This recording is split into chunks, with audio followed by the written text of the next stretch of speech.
doesn't matter really. It really does not matter whether, guys, give me a moment, just 1 second. Yeah, thank you. It does not matter if this relationship is at church, if it is with your beloved, if it is with work colleagues or your family. Siblings relationships are as important as having a relationship with your boss is. So we look into these with the mindset that we want to grow, right? Right. So this afternoon, who is Mommy, and why does Enam think that she should be the one to talk to all of us? Well, the most important thing for me on this brief profile of myself is that I love God, and I don't apologize about that. I love God, and I'm unapologetic about it. And it's not because I'm talking at the Kingdom's Career or Kingdom Careers Forum. No. This is what I tell people who pay me top-notch money to deliver workshops. I tell it at multinational sessions. I say it wherever I'm running a workshop. So you don't have a different profile. I don't present a different profile when I'm talking at churches and in business, and then something else for other people. This is it. And I'm not apologetic about it. I don't apologize for loving God. I also love a lot of music. So I was very happy when we were praying and I heard somebody do a very beautiful undertone worship. I love worship. When I am lost for words in prayers, when I have no idea what to say, and as the Bible says, the Spirit itself understands our memories and is able to carry the deepest meanings that we cannot express to God, for Him to deal with it. So I just love worship. And I have this innate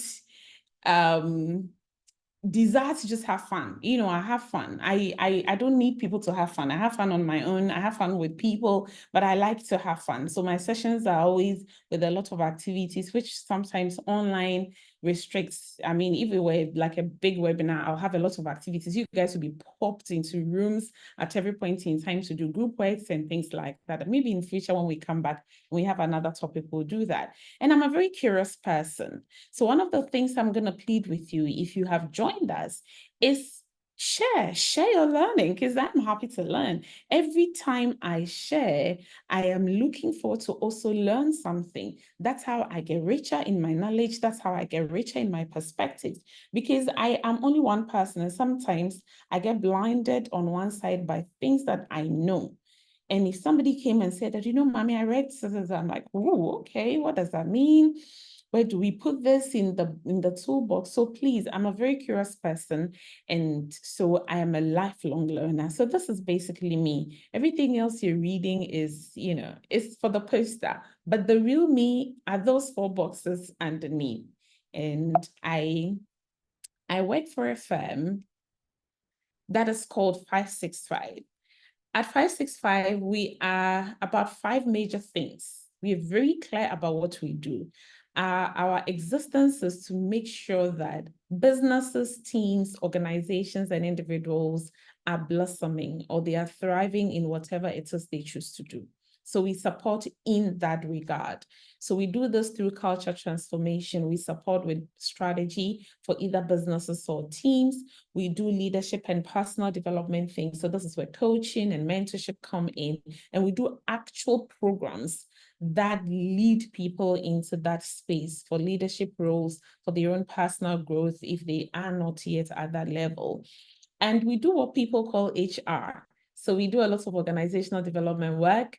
And one of my fun things that we do is team building. We do team building online. We do team building sessions on site. We can go off site. We like to go into the natural and do things that bring people together, and in the end, enable them to learn about themselves, learn about their team members, and learn about their work and organization. So that's more what we do. Now, at this point, after I have bubbled on for a while, shall we get to you? Tell me in the chat, what is your most used chat icon? When you're having WhatsApp or chatting on your snaps or chatting on IG, wherever it is, what is the, or even on Zoom, what is the most used icon that you have. Just pop your answers into the chat for me now.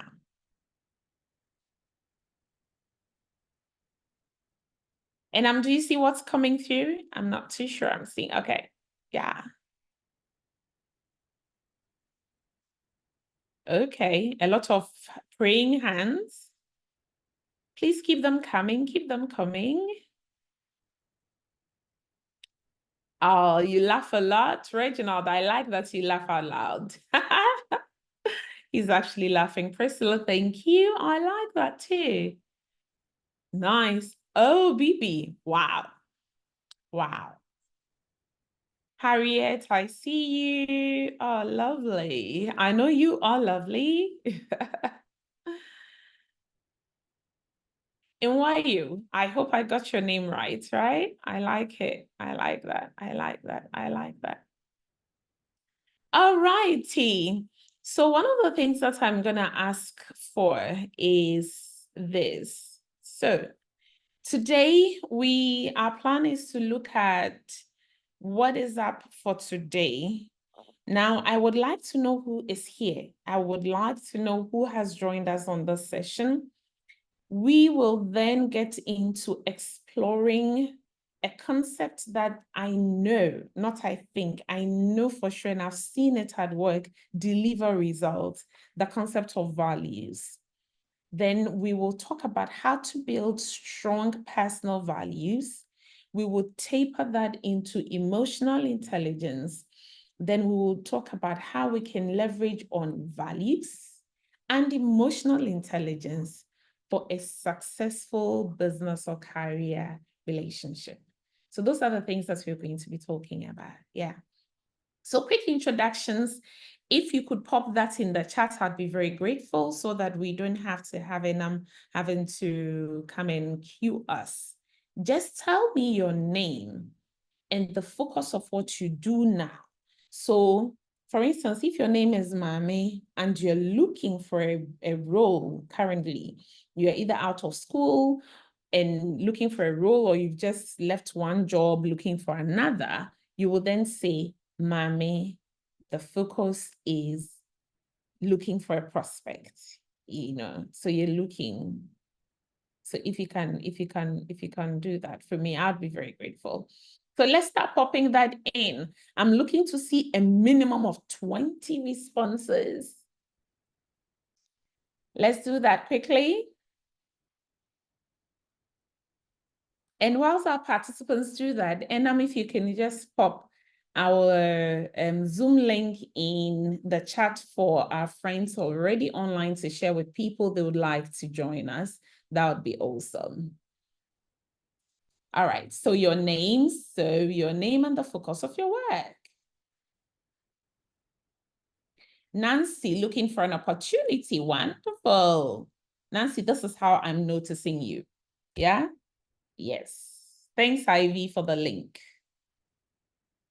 Enam is in general management. Big madam. Please, let's continue. Ivy. Yeah? Just first names. Reginald, you're looking to complete school. Woo! I can't wait. Ivy is into marketing. Nice. Ivy, you should come and market things for me. Juliet, you are teaching. Aw, that's a soft spot for me. Letitia is into HR and admin. Now you're into client service. Barbara is also finally looking to leave school and immediately afterwards, an opportunity to work. Desmond, you're teaching as well. I like that. Yes, keep them coming, people. Keep them coming, people. Keep them coming. I want to know who is here with me. I want to know who is here with us on the chat. All right. Now the next thing, I've told you this is work, right?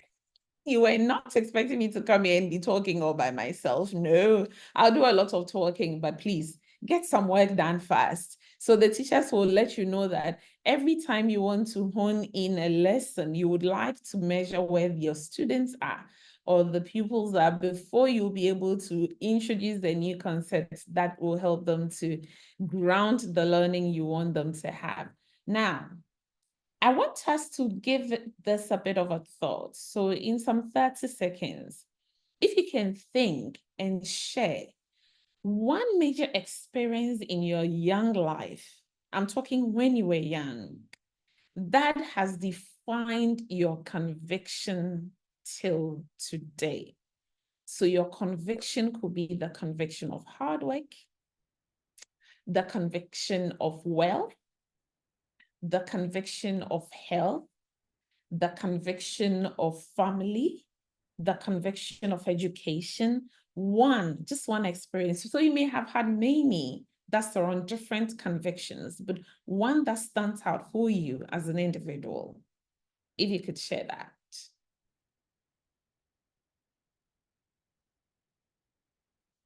So I'll start with mine. So maybe that will then help, right? So one of my experiences in my young life is when I must have been in class 4.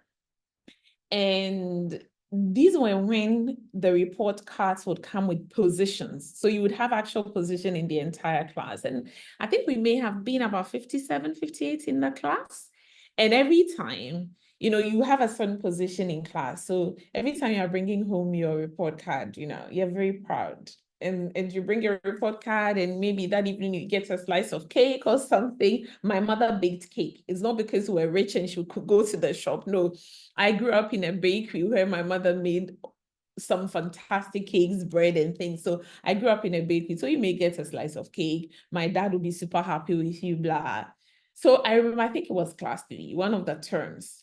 I go home and in those days, you didn't have discipline from only your parents. Uncles, other tenants in the house, everybody had the business of your business. So whether your mom was home or not, you couldn't come home with your report card. And if an uncle called you and said, let me see, because vacation is public knowledge, everybody knew when schools were vacating. So you'd be called and say, let me see your report card. And you can say no, it wouldn't even cross your mind. So this is me. I walk in and vacations, we close a bit early. I came in, my mom hadn't returned from the bakery. My dad hadn't come back from the office. So I just got in and one of my uncles just said, hey, mom, let me look at your report. Hey. And, I was so excited. Why? Because of course I had opened my report card and I knew that I was in that particular term, I took the 7th position. And I was excited because the 7th position was out of 160 something students or pupils, really, it was primary school. For some reason, the school had decided to put all the classes, so A, B, and C, and I think we had a C something. We had quite a large stream of a particular class, and they had put all of us together and graded. So for me, coming 7th was like, oh my goodness, oh my goodness. And then my uncle was like, why are you so happy? Why are you happy? What's exciting about 7th? And I'm like, okay. How they will tell you, what have those who came between 1st and 6th got that you don't have? Why didn't you? And that question always rose in my head about how you can actually strive to just move yourself a little forward. And for me, it wasn't so much the pressure of positions. What it did for me is about my conviction of pushing a little bit more for excellence. So it didn't give me pressure. I've never been under any pressure as a child or as an adult to be the first. I'm not. I really don't care about positions. But the fact that whatever it is I'm doing, this is the best version I could come up with is my target. And that has never left me. So my question I always ask myself is, what is that room, that gap that you could fill to just give you that next level of excellence? Whatever that is, I want to make sure that I'm filling it. So that's my conviction for excellence. So because of that, I don't joke. I don't do things in-house. I would rather not do anything, but that's my conviction. Those are the kinds of stories I want us to share. Please, let me hear you. In the meantime, Barbara, Priscilla, Harriet, Jenny, Alfred, thank you so much. Thank you. Letitia, conviction of dedication. Wow. Wow. I like that. I like that. I like that.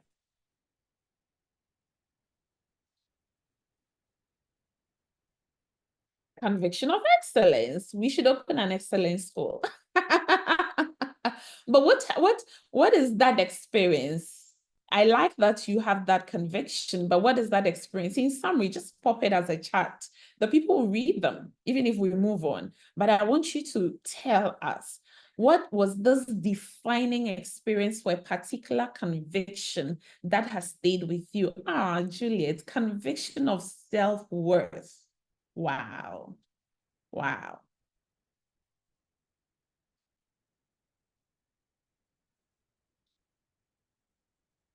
Any more people? Of choices. I like this.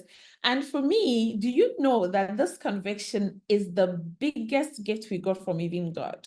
That he is almighty and that he could just compel every creation to align, to take his son Jesus as the Lord and personal savior, and to get, salvation and to be baptized by the Holy Spirit. But he still gives us the choice to make those decisions. For me, it's the biggest thing, is because I'm like, God could just say that all of you are going to be redeemed by my power, and we will be. We won't have a choice. So I like that. I really like that. Excellent. Excellent. Serving God with excellence, of creating the best future for yourself. Alfred, wow. May the Lord help you. Self-reliance, Reginald. It'll be very interesting to hear the story behind that. I like that, because there's a sense of independence in that as well. There's a sense of independence. Wow. All right, so I'm going to move on whilst we wait for the others. Okay, now the next thing is another exercise. People, whatever we are doing here, I will not lie to you. If I were doing it out there, this is a full workshop. You would work, I'll give you time. My suggestion would be that grab a pen or paper and note a book and a pen, or if you have a stylo for your phone or your tablet, or if you want to type, please do these exercises. Some years down the line, you're going to have to go back to these things and you would wonder, wow, I had this 10 years ago. I didn't even know that I'm working with this, but you will suddenly remember that we did a session like this. I'm going to show you a sheet of values, okay? Those values are a bank of values. They are words of things that we hold important. Now, the exercise for me is when you have that sheet, I'm going to pop it up in a while after I go through the instructions. You're going to choose 3 values. And these 3 values are the ones that are top most important to you. I need you to write those 3 values down. Then you are going to write next to that, or each of the values, what belief fed into that. What happened for you to come to the realization that this is a very important thing for you as an individual? And how are you behaving now? So we have values, we have beliefs that gave rise to those values, and we have behaviors that we exhibit as an expression of those values. So my example I'm going to share with you is clarity. If you speak with anybody that knows me well, when you are speaking, I'll ask questions because I don't like to presume. I observe a lot, I learn a lot through observation, but I also like to ask for clarity.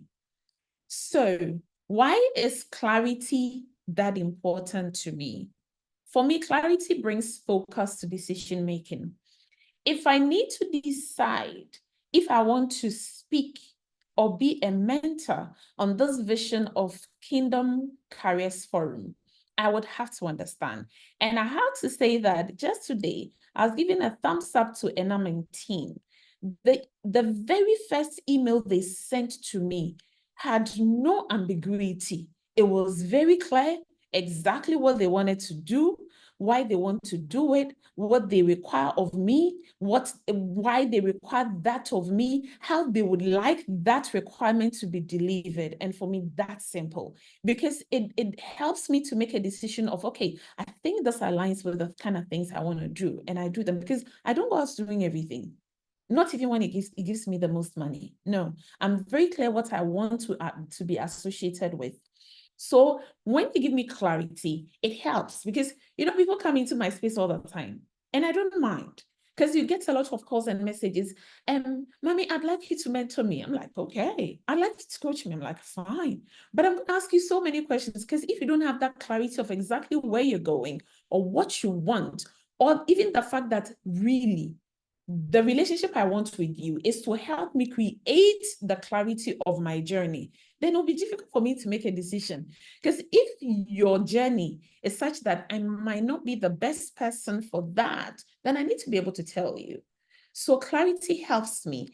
Now, what that means is that on a daily basis, I'm looking for opinions, I synthesize a lot of data, and I make sure that I see that big picture, see myself in that big picture, what it is I'm doing in that picture. So let me tell you an example. Everybody here would know that I worship with Assemblies of God Ghana. Yes, I was married into it. I was ICGC married into AG. Okay. But why is AG a pop star for me? For me, it works for me because it still aligns with my deep desire to know the word for me, not to be told, to know the word for me. Oh, yes, people have the giftings to divide the word in truth, but I also want to know it for myself. And that thoroughness in the way we worship and as part of our 16th truths is why I am aligned. And why I serve under Reverend Wengam is because I can see, I am super clear about what it is he wants to do for the kingdom, not even for the organization, not for himself, but for the kingdom, and why I would like to serve in that ministry. So I like to see the big picture. So for me, that is a major thing, because you see, people, this is the sheet. If you are not able to clarify what it is that is important to you, what it is that is convicting you that this must be of importance, and how you are living your life on a daily basis, that's when you get swayed by anything. And that, for me, cannot give you the impetus to build a career, to build a trade, to build a business that can stand the test of time, because that's what we're looking for. Christian-owned businesses, Christian-owned professionals, or Christian professionals that are making the waves in the country and abroad. That's what we're looking for. We want CEOs, business owners, big people in consulting, anywhere, teaching, wherever, even anything, trade. We want to go to Org-Reshape and see that the movers and the shakers selling vegetables and food items are Christians, not churchgoers, Christians. So this is the sheet. You can take a screenshot. It's for you. It's for you. You can take a screenshot, and I want you to then answer the question. Choose your top 3. Technically, this exercise is for top 10, but of course, this is online. We don't have the time for that, right? So you choose your top 3. You tell me what beliefs are feeding that and how you're behaving to exhibit it. So if you choose openness, for example, as a value, what is that convicted you? What is the belief? How did you grow up? And what is it that makes you see openness as a very important thing? And how do you behave yourself to live a life of openness? Yeah. So because of time, I'm going to ask that you take a screenshot and do that exercise whilst I move on. Is that okay? Wonderful. So values. So you're wondering, okay, mommy, talk to us about emotional intelligence already. I want to know that and how I can use that in the office. I beg, I'm coming. Okay, just be with me. Just be with me. Why are they this important? Why do they matter? Why should we be bothered about it? Let's work out some definitions. If you heard me on that exercise, okay, you heard me talk about beliefs. You heard me talk about behaviors, okay? So the last one is supposed to be values. I'm just figuring that that's a word that has repeated. Okay, so beliefs. These are the opinions, the things that you were taught. Okay, so when you were a child, you were told that Jesus is the Son of God. You believed it. You have to go to school to matter. You believed it. You don't have to have a boyfriend. You believed it at a certain age. You believed it. They are things that we are taught, we are told, and we hold true as a person because actually we don't know any better. You don't know. When my mother was insisting that we went to for Bible class, we grew up as Methodists, and for Sunday school, so Bible class every Saturday morning without fail, no stories. I don't know. She won't hear anything. When she was insisting that every Sunday we went to Sunday school, we didn't know any better. We didn't know anything else. This is all we knew. So our belief was that as a human being and as a child, this is the place you have to be. The people around us were doing it. Everybody did it. Everybody went to church on Sunday at home. Everybody, So those are beliefs. Now that then translates into behaviors. So as an adult, I yearn for fellowship that talks about the Bible. I yearn for things that I have been told are the truths. Because guess what? I have grown. Now I know other things. I have searched for myself, and I have grown by the conviction of the Holy Spirit that actually that is the truest truth. So it has become a value. So the value of my relationship with Christ was born out of a belief. And that's why we are called believers. We believe something and we behave in a certain way. So if you grew up and you were told that you cannot make it in life without hard work, I'm telling you, you're going to work hard because that's a belief. And that translates into you not liking lazy people wherever you go. You can't stand when people are lazy, when they're giving excuses, when they don't do what they're supposed to do. And you actually translate that into, for those of you who are parents, you translate that into how you're raising your own children. You either go for the extreme where you feel that your mother made you work so hard, you know what, life is not all about hard work, I'm not going to do anything. Or this is what your truth is. So your behavior aligns with that. Then you begin to hold that as a value. And that value, people, is what is defining you without you thinking about every day.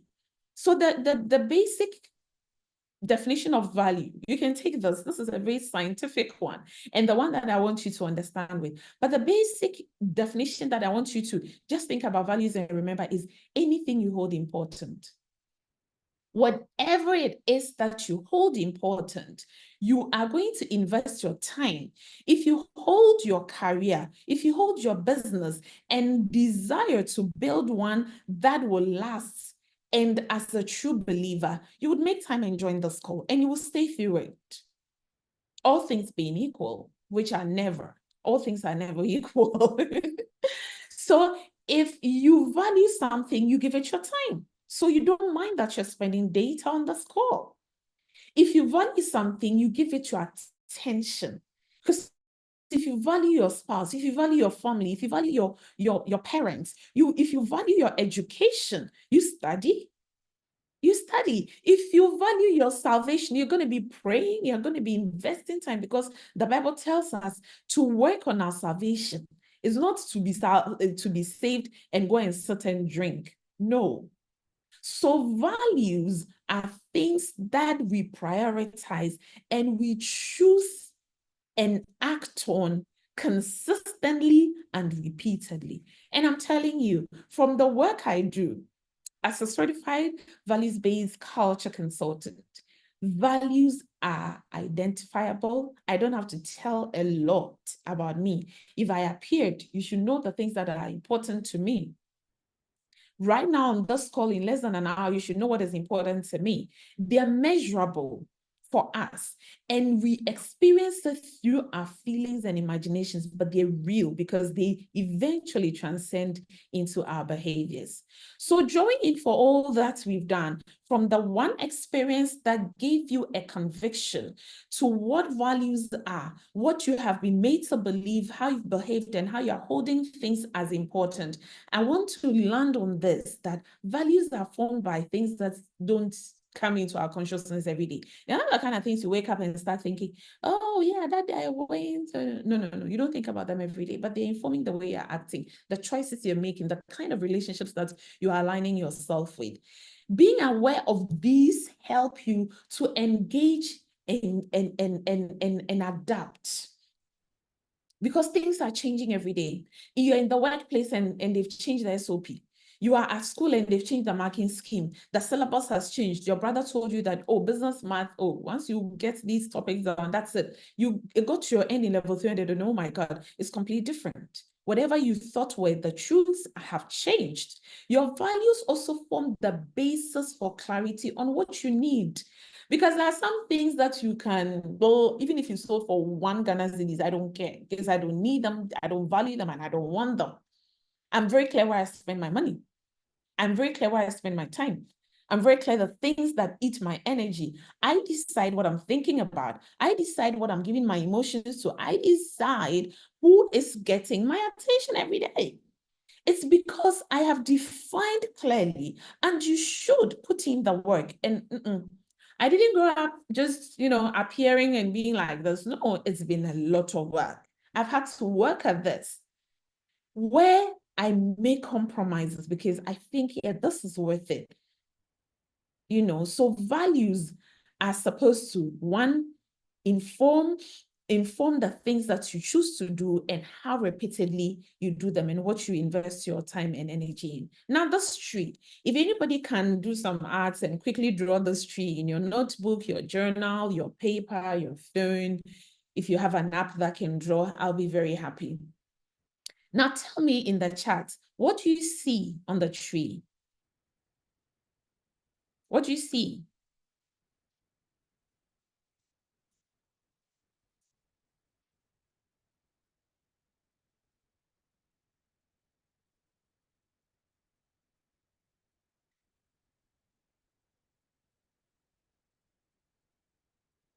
Dots, okay. And I'm saying she sees dots. Somebody sees roots, wonderful. You see lines, beautiful.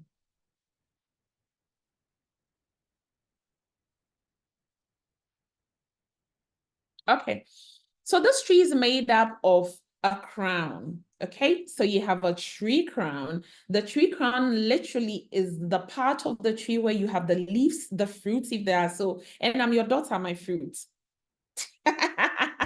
And the cloudy looking something are my branches and my leaves, okay? Then you have the trunk, okay? That's the midsection of a tree, and you've got the roots. Now, can I shock you? The things you see of me, that mommy has a haircut, she's wearing these earrings, I don't know where they popped from. She's wearing hair branded shirts, and she's talking on this call right now. And not the things that are the most important, no. So when we talk about values and how to invest your time into the things that you want to cultivate, you see goals. So you see people on LinkedIn, especially. Oh, at the start of the year, this is what I want to do. This is what I wanted to do. This is how much I've achieved. And by God's grace, I met this person and they helped me. I had a strategy in mind, and this is what I've achieved. And I wanted to go to school, and I finished my master's, and I just got my PhD, and and sometimes my coaches and my mentees tell me, man, I'm like, everybody gets on LinkedIn. They're like, oh my God, that's one of the pages that I'm afraid you go there and people are like, oh. It's like, hey, what am I doing? I'm not doing anything. Those are the things that you see. They are very, they are things that you can touch, measure, those kind of things. I've achieved this, I've done this, I met this person. They are just at the top. How these things are coming up are as a result of where they are getting their nutrition from. So what value system are you running will determine the kinds of fruits you are bearing. What belief system do you have will determine the kind of strategies that will get your attention. What's feeding your spirit? What is your emotional space? Those are the things that matter, and they're very subjective. So when we are dealing with people at work, you go to work and you're wondering, hey, this madam, if you went to yesterday, I greeted her, she was like, hello, Angela, how are you? And this morning I greeted her, she's just looking at me like, hey, I don't know. So you're like, hey, she changes like the weather. You can't even tell. Is she a chameleon? Like, what is this? There are things that are feeding this person outward behavior, which is translating into the kind of relationship that this person is having with you. You have no clue. You yourself are learning to agree with yourself what you want to feel every day. And we'll get to that about emotional intelligence, okay? And so why I'm spending a lot of time on these things is because you are coming up like this. People come to me and say, Mommy, you know what? I don't really intend to, but somehow when I go to work, I just don't feel like relating to people. And I had a session and my manager said that, you know, we need to let you work on your relationships and blah, blah, blah. There are things underneath in your roots that need time to be addressed so that the right goals, the right strategy, the right visible path can begin to show. So this is a very important part of understanding you and how you relate everywhere, at church, at home. There's something that is feeding. And you know, the roots are very important and they're very powerful in the life of a tree. So if your roots are fed by beliefs that are awkward and not aligned with that of the Holy Spirit, know that you can try, you will try. But the Holy Spirit's work is not supposed to make everybody see that you're a good Christian and you can speak in tongues and you can minister so much. It is about asking the Holy Spirit to work on the roots. Where when you go back to your room, you're like, oh my God, I so hate this.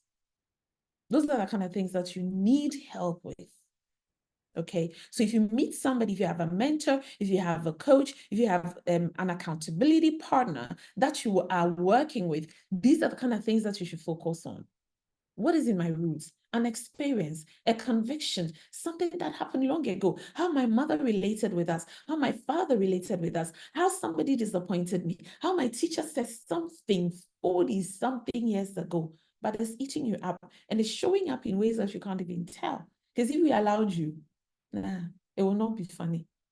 Okay.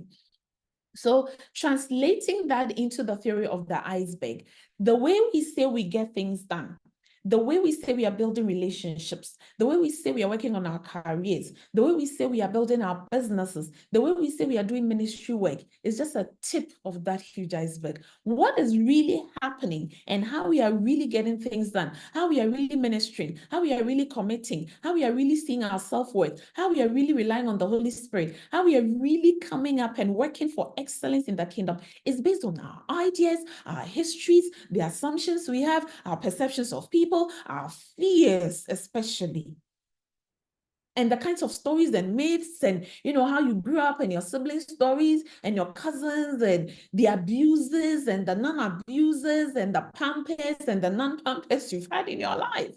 They are the things that are the chunk of how you show up. It's not just about, okay, SOP. So I get on the production line, I do 1, 2, 3, and the line will go. Even that 1, 2, 3, the day you decide that you look left and right, but you won't do the 2, is based on what is underneath you. So you're looking to build relationships. You want to intelligently engage with people, understand you. What is feeding my berg? What is in my roots? That's where the work is. That's where the real work is.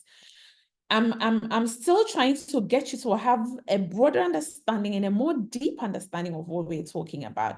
So here, values are the universal concepts. Everybody can say, I am hardworking. What does hardworking mean to you?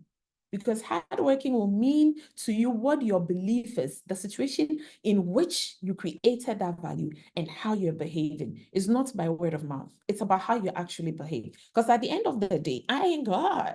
Enam isn't God to see me the way I truly am beyond what she sees.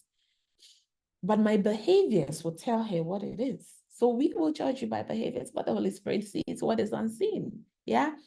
Now, what I need you to remember is that values can be grouped into two. There's nothing like negative values. I hear that a lot of times. In the work I do, we don't classify any value as negative.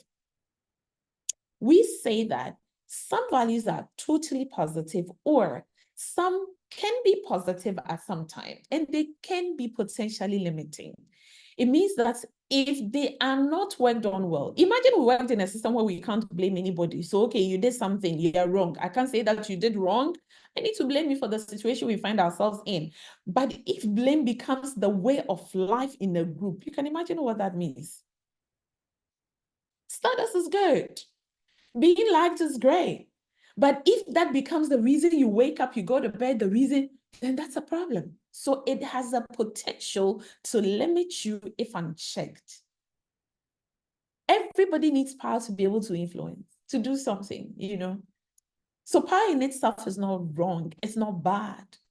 It is how you use it that can potentially limit you. So when you're working on your values, you must know that some values are good so long as we are aware of the limits. Okay. So I'll end off on all of those examples by saying that people, we are what we repeatedly do. So you cannot be excellent today and not excellent tomorrow. You cannot be appreciative today and you must be grateful. You must be grateful for the things that I'm most grateful for when I'm praying to God are the things that He didn't allow. The things I really want. Like right now, the things I want. If I popped my list, you people will laugh your heads off.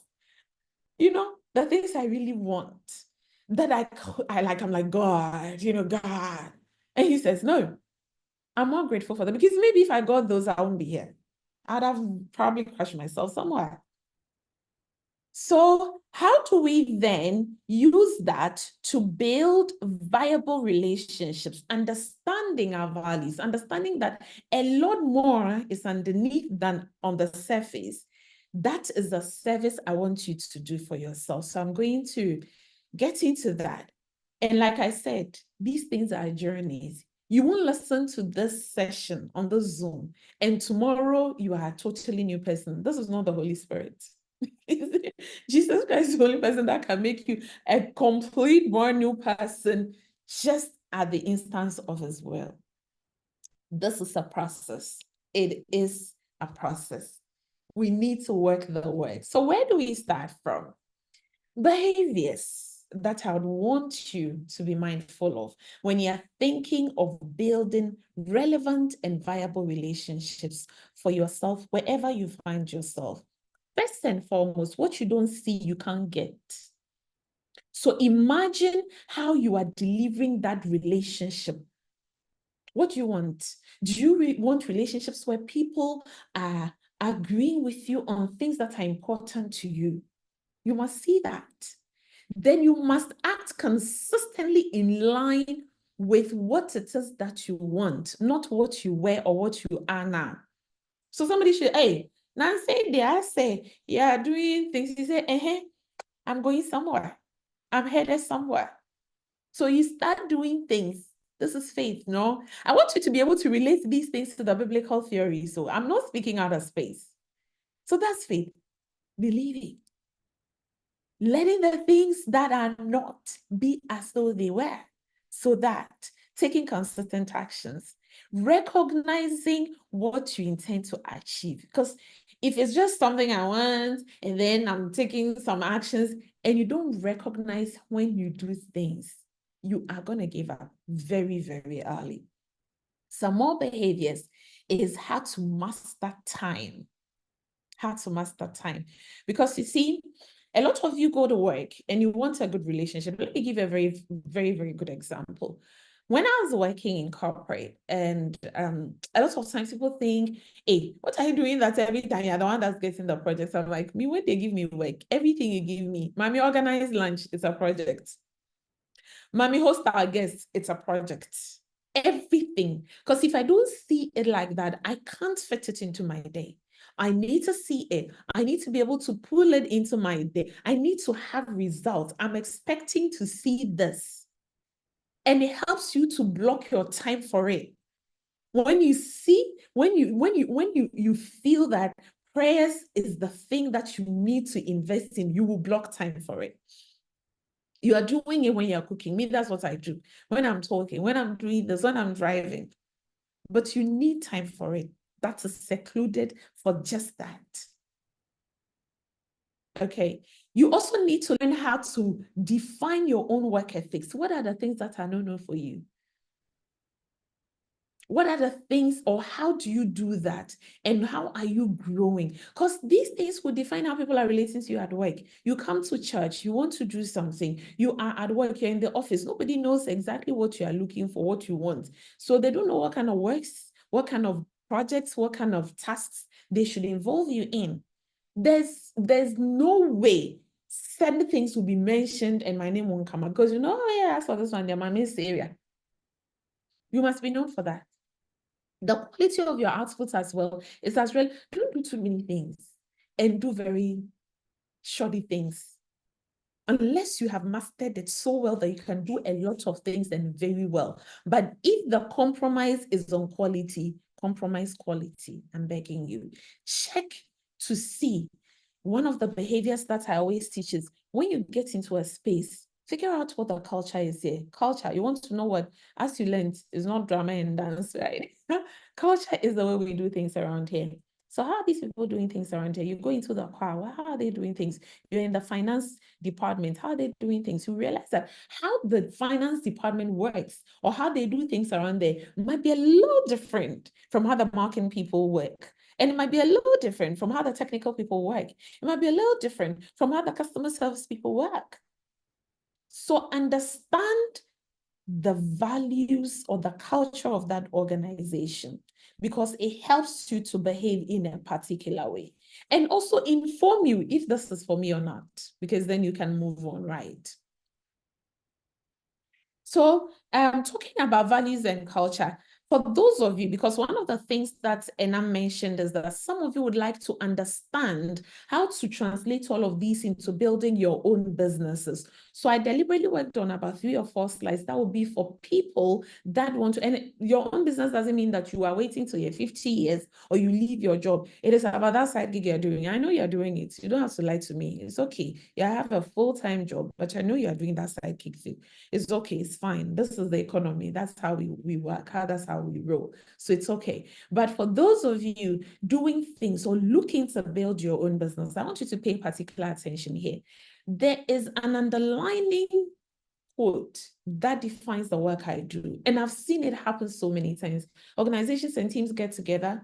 They work so hard. They pay so much money to work on their strategies. If you bring me the money, I'll take it and work with you. But I can be sure to ask you about the culture because I'm telling you, you can have the finest strategy and people are still living the finest strategy and the workplace is so toxic. It is because culture, the way people do things around here, around that workplace, the way you yourself, you are living your life, how you are leading yourself, how you are living your own personal life is what is eating your strategy.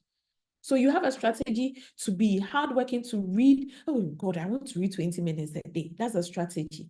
But how you do things is how the last time you had 30 CDs, instead of buying a book, you went to buy nail polish. That's how you do things around here. So your culture, how you do things is going to eat your strategy for breakfast without apologies and without any permission.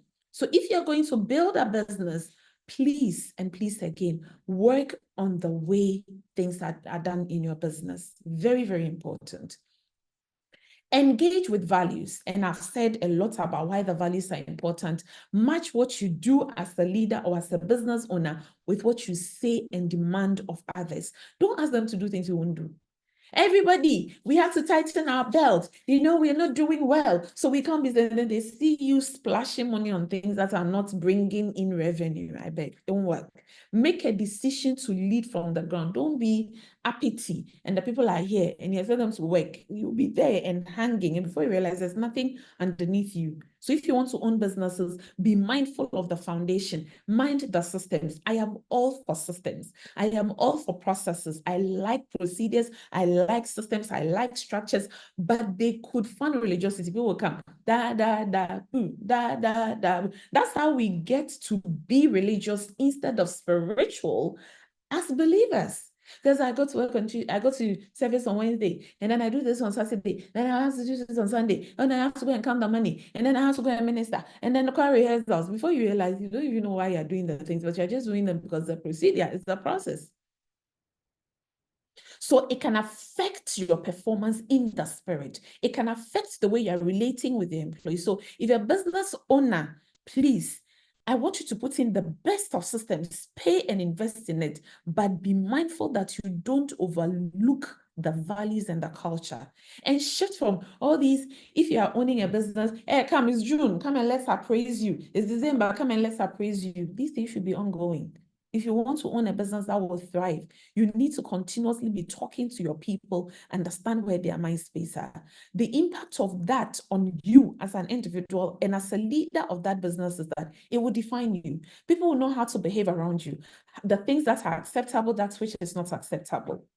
And also remember that the values will change over time because the values you may engage when you are a sole proprietor may be different from what you will need when you become a limited liability. And it would set the path for growth. And it would also help you to be agile and help you to adapt when things change. So in conclusion, for those who want this session to speak to raising kingdom-focused and thriving businesses, I want you to see that or know that you need to raise a team that knows and understands your values as an organization. You need to continuously encourage learning, and you need to always let your performance speak to why you are here, what is your mission, and where you're going, which is your vision. Is that okay? So for you as a leader, your values are supposed to be that which anchors you when the times are tough. So are they for your life as an individual. When things are very tough, if you have the right values, you're going to find the base. You're going to feel the, so if Christ is in your boat, you know what I mean? The rocking will happen, but sink in dear. Lie. All right, so I would like people to ask me questions at this point, and if Madam Enam will allow, then we can zoom into the emotional intelligence. Yeah.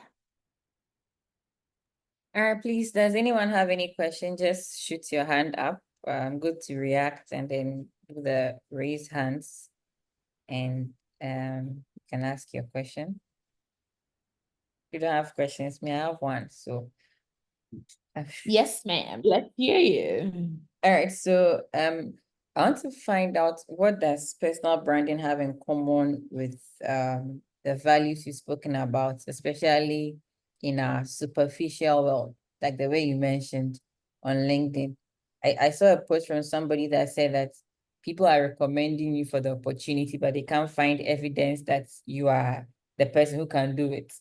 To say that if you don't post yourself, if you don't post your work and stuff like that, like you will not get the job, for lack of a better word to use. So how does personal branding, that's whether it's a science or an art, how does it relate with our values, especially for us as believers, where we are supposed to go and be the light of the world? The world is systems. So we are going to be the light of those systems.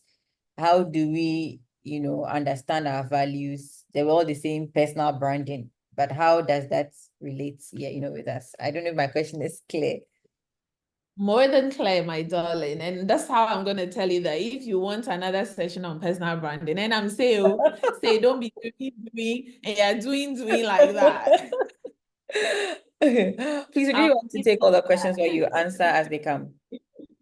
Yes. Let's take all of them. They might be a relationship. We'll be able to pull them together. Please, anybody have questions? Alfred Blebo, Alfred Tenor, BB, Elizabeth, Emmanuel, Ezekiela. Wow, I've not heard that before. Ezekiela, Always hear. Francis, Harriet. Okay, Ima, your hands are raised. You can unmute yourself and ask your question. Ima, you can unmute yourself and ask your question. Okay, and thank you very much. All right, so Auntie, I want to ask, for an individual who has been living life, has not, really paid attention to taking notice of his or her values. So he or she lives life, is a Christian, does certain things, but if you are to ask the person, what are your values? He or she does not necessarily know, okay, these are the things I stand for, hasn't really paid attention to list some of these things down. And now wants to take on this path, really wants to put down these values, have the clarity on them and work with them. Where should be the starting point for that person? Thank you. So you see, and you had a related question. Yeah. Okay. Okay, So Francis, I think Francis also has a question. Can we take Francis, let's hear you. Okay, Francis, please, you can unmute yourself. Okay, thank you very much. Please, good afternoon. Good afternoon. Yes, my question has to do with the department where I work in. We have a software we use to manage our external customers' account details. Yeah. It's a finance department, so the CEO, the finance director, because of the way the business is run as to where the business finds itself, hence sales that should come in. So the sales executives are pressured in a way to close sales so that the business can be running. But there are other things that more or less they don't seem to pay attention to, specifically when it comes to customer account balance. So this thing has been an issue, and anytime you pull a summary report of the software we use SAP software. Anytime you pull a summary and taking the sales executive through what we have put on the customer's account, they seem not to have interest in it. And on my side, as somebody who analyzes what is on the customer's account balance to them to communicate as balance to the externals, it becomes a challenge to me. Because at the end of the day, most of those balances of what customer need to pay us as balance, that is our debt to customers, end up being treated as business expense. And it's huge. For the past 3 months, just last week, what we have to treat as business expense is over 30K. Okay. So this is my challenge. Okay. Yeah. So I don't know how to go around it, but this is my challenge personally. Thank you. Thank you. Thank you very much, Francis. We get in Letitia. Letitia, I hope your question is quite snappy so that I can add that because then it'll be the fourth. Okay. Yes, go ahead. Yes, please. Okay. So you mentioned about excellence and then as core values, and then you said sometimes it's what we do. So I want to find out how can one stay true to their core values and easily integrate them into our daily lives so that we will not easily divert by giving an example that the one that you said I've forgotten, like you want to be maybe an entrepreneur, and then maybe you want to stay true to that role, but you went around and go and got something different, use your money for something different. I would just want to know how I can stay true to my core values and not integrate them into my daily life and not divert from it. That's my question. I mean, I think you Wonderful. give example of instead of buying a book, you used to buy nail polish. I think that's Yes. All right. Okay. So let's start from here. I'll start from the last one, the business question. Look, my one answer is values. You know, they say something is important. This is your leadership. They say something is important, but they do something else. You're giving pressure to commercial staff that are client facing to close deals without recourse to due process. Now, if you came back and said that, oh, but we are paying so much for SAP, because that's the whole point. SAP ain't cheap. So to invest in a system that can actually tell you that, oh, these balances on these clients' accounts are supposed to stop you from progressing or processing another facility. It should be the basis for every conversation. Okay, you want to give this client this, what's the story on balance? You want to give this, what's the story on balance? But so long as the focus is on the ability to bring in sales and close those deals as quickly as possible, the people will hear one thing, but they will do what they see. So what do you do as an individual? This is going to mount pressure on you, especially in the line of profession that you're working. So your options, one is not the easiest, and I'm not asking you to do that, is to find an alternative and move on. Because when push comes to shove, everybody's going to say, it's a man that looks at the numbers. It's a man that looks at the numbers, and everybody's going to have to come and ask you. You understand? Or have the courage in a very respectful way, ask for some space and open the documents, not to the salespeople. They will do what they can for their bonuses. Open it and share the risks that are associated with how you guys are running the business up. Share those with the leadership. They're the ones that need to hear that. They're the ones that need to hear that. Okay, now on to the last question. Question number 4. How do you stay true to those values? I'm going to answer you with the ENAM and the second question on the brands and not knowing what your values are and now you want to. Starting point is measurement. What do you know? If you don't know you can't manage you. Anything that is not measurable, you can't manage it. So you are going to look into exactly being honest. And these are not the fluffy words that you think everybody will be happy that these are my values. So they sound nice. So we are starting a company. I think excellence is nice. I think visionary is nice. I think accountability. Yes, accountability. No, what do they mean to you? So when you're doing the exercise for yourself, and now that you have the opportunity to have a guide, and that list is not exhaustive, my question is, what is it that you want?